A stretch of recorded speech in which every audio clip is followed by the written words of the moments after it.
अस्सलामुअलैकुम दोस्तों, इस बात का तो आपको अंदाज़ा हो गया होगा कि इस साल जो है 67,000 पाकिस्तानी हज से महरूम हो जाएंगे।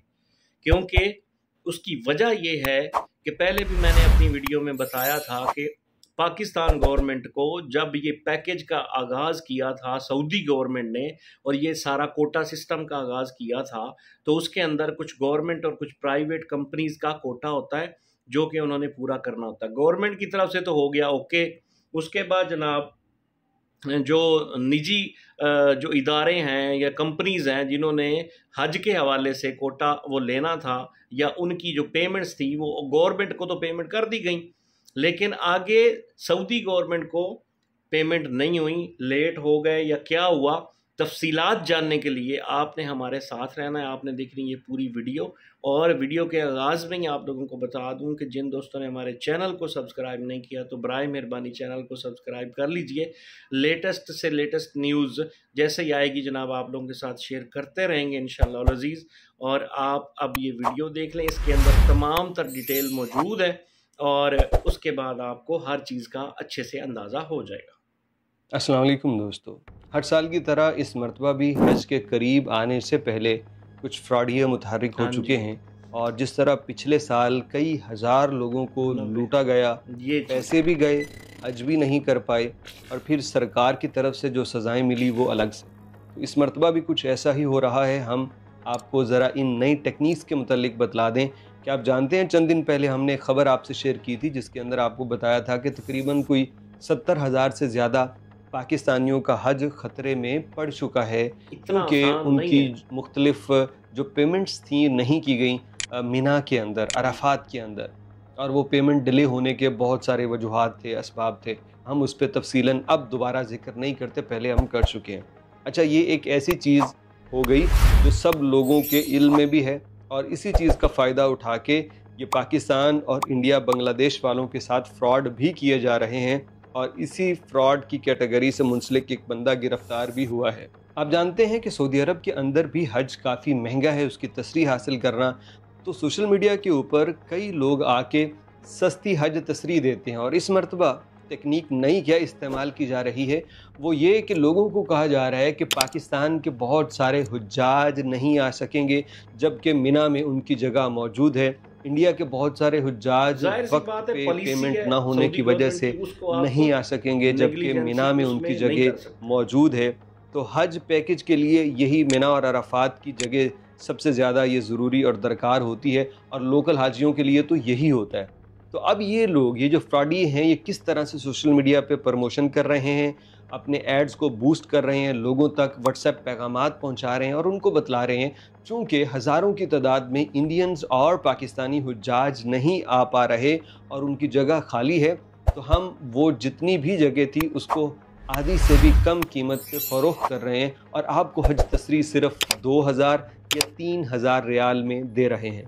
अब ये पूरा उनका क्लेम होता है, पूरा एक शीशे में उतारने के लिए वो एक कहानी बनाते हैं, जिसके बाद लोगों को पता चल जाता, हाँ यार वाकई हमने भी वो आदिल तनवीर से सुना था कि हाँ भाई इस तरह से इस मरतबा इतने हाजियों का जो हज है वो मशकूक है। पहले तो ये सुन लीजिए कि गवर्नमेंट अपनी एक दूसरे के साथ बात कर रहे हैं। वो जो 70,000 पाकिस्तानियों की बात थी वो अभी तक तो वाज़ेह नहीं है, लेकिन उम्मीद है कि दोनों मुल्कों का आपसी ताल्लुक़ है, कोई उस पर पेशरफ्त होगी, लोगों को इजाज़त मिलेगी। अभी तक तो जो वो ट्रैवल एजेंट हैं वही कंफर्म नहीं है कि हमारे साथ होने क्या वाला है, जिन लोगों से पैसे पकड़े उनको हम हज पे भेज पाएंगे या नहीं, वो बात अलग है। लेकिन इसका कोई ताल्लुक़ इस बात से नहीं है कि आपको कोई सऊदी अरब में आके कहे कि चूँकि मिना में जगह बहुत खाली है लिहाजा बहुत सस्ती तसरीह मिल रही है, आप ले लीजिए। ये सिर्फ़ और सिर्फ जो सरकारी इदारा, जो प्लेटफॉर्म, जो नुस्ख है, उसके ज़रिए अगर किसी ने हज तसरीह ली है या कोई ले रहा है या कोई भी सीन उसने किया तो सिर्फ वही एक्सेप्टेबल है। इसके अलावा और किसी प्लेटफॉर्म, किसी इदारे, इनफरादी या इज्तिमाई तौर पे कहीं से ख़रीदी गई तसरीह काबिल कबूल नहीं है, वैलिड नहीं है, असल नहीं है। तो ये आप ज़रा जहन में बिठा के रखिए। कोई आपको मुफ्त हज तसरीह भी कहे, कोई 500 रियाल में भी कहे, तो बंदा कहता है यार 500 रियाल क्या बड़ी रकम है। यकीनन 500 रियाल बड़ी रकम नहीं होगी, लेकिन अगर इस फेक हज तसरीह के ऊपर आप जाओगे हज करने और पकड़े गए तो फिंगरप्रिंट, सऊदी अरब से डिपोर्ट, और उसके ऊपर जेल और जुर्माने की जो सज़ा है वो अगर भुगतेंगे तो ये फिर 500 नहीं बल्कि कई हज़ार रियाल का नुकसान हो जाएगा। अल्लाह रब्बुल इज़्ज़त उससे हम सबको महफूज फरमाए। इस वीडियो को शेयर कीजिएगा मैक्सिमम लोगों तक, ताकि लोग फ्रॉड के, हज के मुतालिक फ्रॉड के इस नए तरीके से आगाह रहें। तो ये थी जनाब ताज़ा तरीन सूरत हाल के 67,000 यार, 67,000 कोई थोड़े नहीं है जी, 67,000 जो इस साल हज से महरूम हो जाएंगे। सिर्फ ये जो सारा मसला हुआ है पाकिस्तान की वजह से, उधर पेमेंटों की वजह से, या जो भी सारा सिलसिला हुआ है, ठीक है। अब हम इसके बारे में क्या कहें, क्योंकि ये हर साल ही ऐसे होता है।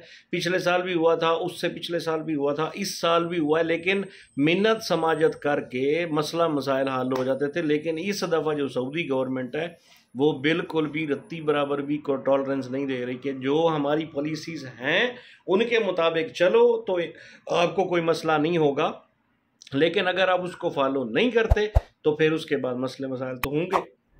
इसलिए हमें, हमारी गवर्नमेंट को चाहिए कि बर वक्त जो सारी सूरत हाल है उसको संभाला जाए और सारी सिलसिले हों, ताकि किसी तरह का मसला मसाइल ना पैदा हो। अब जाहिर सी बात है, जिन लोगों ने इतना पैसा दिया है, 14-14, 15-15 लाख रुपया, अब क्या उनको वापस मिलेगा, कब मिलेगा, क्या होगा क्या नहीं, ये तो आप अपनी राय का इज़हार कमेंट्स बॉक्स में कर सकते हैं, बता सकते हैं। हम इसके बारे में क्या कहें, ठीक है। अपना बहुत सारा ख्याल रखिए, चैनल को सब्सक्राइब कीजिए और बाकी जो लाइक और शेयर भी कर दिया करें, ताकि चैनल को सब्सक्राइब करने का मतलब ये होता है कि जब हमारी कोई भी वीडियो आएगी तो आप तक बर वक्त पहुँच सके। अल्लाह हाफिज़, बाय बाय।